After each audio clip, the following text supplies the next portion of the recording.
He's VB and he lives in Perth, making super videos for all his work. His channel is great, he's a good mate with Beryl of Feral, so don't hesitate.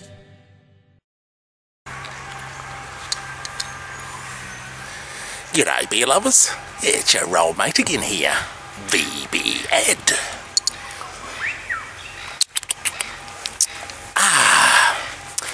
Well, today we've journeyed to Port Arthur, one of the biggest tourist attractions in Tasmania.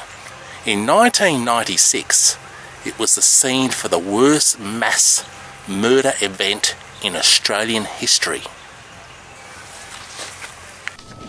Good morning. On the island of Tasmania, the worst massacre in Australian history is finally over. At least 34 people were killed and 4 others critically wounded when a 29-year-old gunman with a history of mental problems opened fire in a popular tourist area. The carnage came to an end only this morning after the gunman caught fire following a 12-hour standoff with police. He's alive and in custody today, Monday, April the 29th, 1996. On this site, back in 1996, was a very historic cafe called the Broad Arrow Cafe. And Martin Bryant entered this cafe to eat a meal. He was on the balcony. And while he was sitting there, he made the following remark to no one in particular. There's a lot of wasps about today. Yeah, a real weird comment, isn't it? After eating his meal, he went to the back of the cafe and set a video camera up on a table. He then took his Colt AR-15 semi-automatic rifle and he started shooting patrons and the staff in the cafe.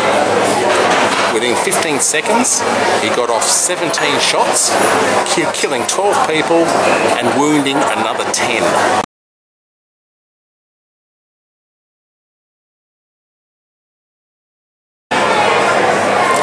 He then walked to the other side of the cafe, fired another 12 times, killing another 8 people and wounding another 2. Constable Debbie May, along with several other forensic service officers, were given the job of recording the scenes inside the Broad Arrow Cafe.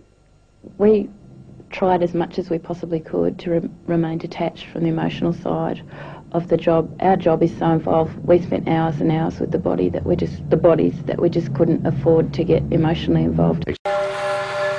Just before Martin Bryant travelled to Port Arthur to carry out the massacre, he actually turned up at a bed and breakfast place owned by David and Sally Martin, and he murdered the couple. Apparently, Martin's father wanted to buy it, and he complained to his son about it. Now, Martin blamed the Martins for the depression that affected his father, and he believed that this led to his father's death. So after murdering the Martins in their guest house, he then travelled to the ruins of Port Arthur to carry out the rest of his atrocity. Before leaving the cafe, Martin Bryant changed the magazine on his gun, and then he fled to this car park where he started another shooting rampage. He just shot randomly in this car park. He killed 4 people and wounded another 6. Then he hopped in his yellow Volvo sedan. He drove 300 metres down the road where he stopped and shot dead a mother and her 2 children who were just walking by the side of the road. He then abandoned his yellow Volvo and then stole a gold-coloured BMW by killing its 4 occupants. He then travelled a short distance down the road again and he shot a couple in a Toyota sedan, killing the wife, and he took hostage the husband by chucking him in the boot. And then he returned back to the Martins' guest house where a siege happened and the police were quickly on the scene. So this is the car park where there was quite a few shootings by Martin Bryant. Alright.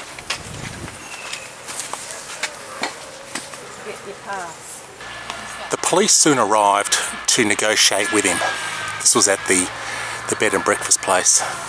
During negotiations, Bryant demanded to be taken to the airport by a military helicopter. The following morning, 18 hours later, he tried to escape by setting fire to the guest house and trying to escape during all the confusion. However, the police captured him and he was taken to a Royal Hobart Hospital under heavy police guard because of the burns that he received to his back and the buttocks in the fire. Ruins of this guest house are all that remain of the gunman's final act of violence. He allegedly lit the blaze that engulfed his 3 hostages before he surrendered to police. Suffering from severe burns, he was taken by ambulance to Hobart Hospital.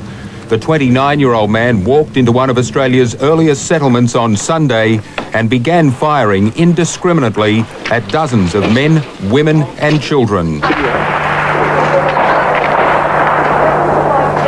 Dutton of the Tasmania Police Ballistics Section. This weapon's a 223 calibre Colt self-loading rifle, model AR-15.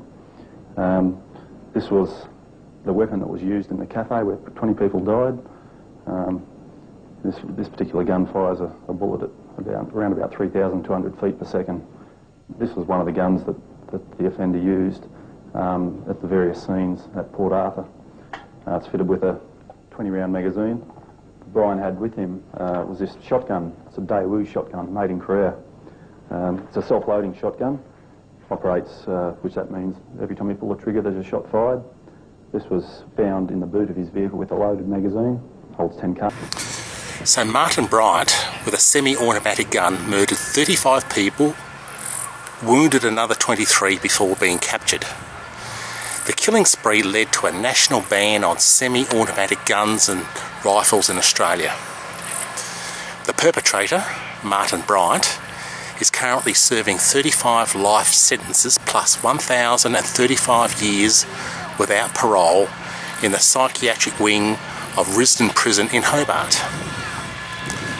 Now, Martin Bryant was born on the 7th of May 1967 to some very loving parents. It is a mystery why he did what he did, but he was probably seeking attention. Now, just before carrying out the massacre, he told his next door neighbour that I'll do something that everyone will remember me. Before the massacre, his life was one of social isolation. After the massacre, the Broad Arrow Cafe was demolished. They couldn't keep it open because it was just a permanent reminder of the massacre that took place within it.